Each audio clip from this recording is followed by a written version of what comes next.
my boys were all over here last week, and I was pulling for my dog. You know what I mean? We had the champagne and the wine. We was ready to go. You know what I mean? And Yeah. it's just heartbreaking, man, because me and you, we see Dave Parker, who was like a father to us, big brother to me Yeah. and you, and Yeah. one of the baddest men on the planet. He's out. He doesn't. We don't understand, what they're doing. You know what I mean? We expect it, but you think it. I guess the world's in a position it's in right now. So how can we expect baseball to take it?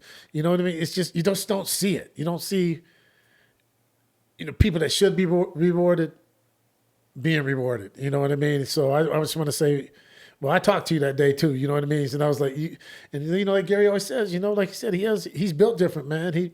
You know, what's happening now, I never thought I would see it in a million years because I was always told for the 22 years I played and even the whatever teen years I've been out the game, I've always been told that certain numbers are automatic. And if you don't have these numbers, you're not getting in the Hall of Fame. That's what I was always told. Me too. Now I'm seeing that guys are getting in the Hall of Fame with less numbers, which, hey, congratulations, man. I don't hate on no one.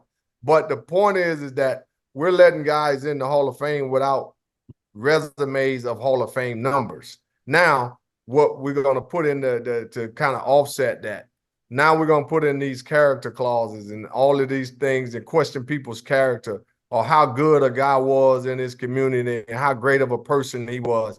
So if we're going to do that, I mean, now it becomes a mockery, to be honest with you, because if you ask me personally, I know what kind of player I was, and I knew that I was going to meet these numbers.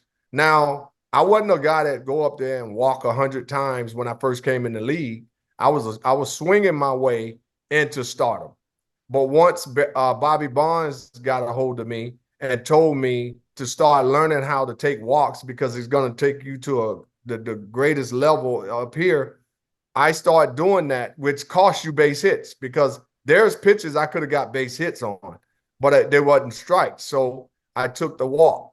So these are certain elements of a Hall of Famer's game that when you don't have the numbers, then you wasn't able to do. Now, if you ask me, could I won more batting titles? Of course I could have. But the point was my job was to drive in runs and hit home runs. And that's what I did. And be clutch. That was the thing. Be clutch. Now, when you say this guy is better than you because he hit singles, I mean, that's laughable to me, So, I know the player is not saying that. It's the writers are saying that because they want to have a reason to root for that guy. And like I say, it's a matter of preference. But too, I mean, how many of those writers ever went to your community in Tampa and seen what you did too? So, like I said, unfortunately, we're the only sport that allows people to have and hold grudges for whatever reason it is, and they put who they want in the Hall of Fame. You know what I mean? I mean, me and Gary we went to see Dave Parker. Like I said, he's big brother, father figure to us. I mean, how can this man not be in the Hall of Fame? How could you said just on your resume, on your resume, Gary has the resume, but there's a lot of people, some few people I've seen that went in and don't have a resume. You know what I mean? But well, let me ask you this. Let me ask you this, Greg. When people talk about resume, you're supposed to be in, right? I have that, right? Okay, so now it becomes a writer say, well, bad character guy. Okay, so what did I do to have bad character? I never smoked a marijuana joint in my life. That don't make you have bad character, but I never done it. I've never been a druggie, never done it. That don't make you have bad character. It's just bad judgment, but not character. I'm married to my wife still after 26 years. That's character. That raising your family. I still have my family intact. That's character. Nobody can ever say that I've done this to them personally, something negative to them besides not answer their question or say next question. Or if you ask me a dumb question, I give you a dumb answer. That don't have anything to do with character. So when people try to question your character, that's called the gatekeepers. The gatekeepers question people's character because that's the only thing they can go to. Oh, well, he's crazy, he's on drugs, or he got bad character. I'm none of those things. And they can't prove none of those things. And so that's the part for me that I would never conform to a system to try to get into something. And I tell that to guys that came up to me yesterday at Reggie Jackson's event, trying to say, if you do this and say this and do that, I'm not doing any of it.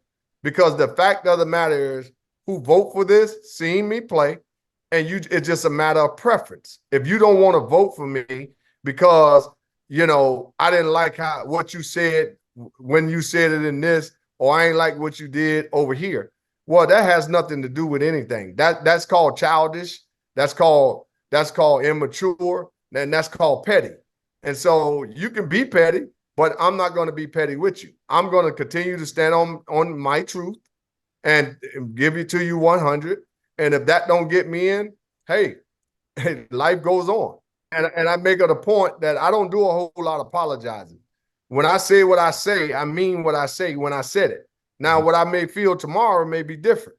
Right, that's I'm not going to come back on what I said. Well, I love that, brother. That's how I felt at the time. And That's so right. if that ain't real and authentic, then you're not looking for real and authentic people. You're looking for guys that script and say things and knowing that, hey, I got an endorsement deal tomorrow. My thing is, like I said before, you know, when you talk about me and when I told you about the character and all these type of things, you know, it's just a matter of preference that these guys have. And I understand it. That's why when you know what you know, then it is what it is. And so, like I said before, you know, I would love to be in the Hall of Fame. I know I'm a Hall of Famer. Nobody can tell me anything different. You can't tell me, oh, he's a borderline Hall of Famer, and you letting guys in with less numbers than me and say he's a full-fledged Hall of Famer. That makes no sense. Anybody listen to that garbage, that's nonsense. Because then they want to make first ballot a big deal, like, oh, I got in on the first ballot. So what? The fact of the matter is, if you're a Hall of Famer, you're a Hall of Famer. I should have been in on the first ballot just like you should have been in it. Now, they got rules to it. They can vote for 10. Most writers don't vote for 10. And if they just put their 10 votes on there, maybe you would get in. So I look at all the scenarios. I know what it is. And that's why I say it is what it is.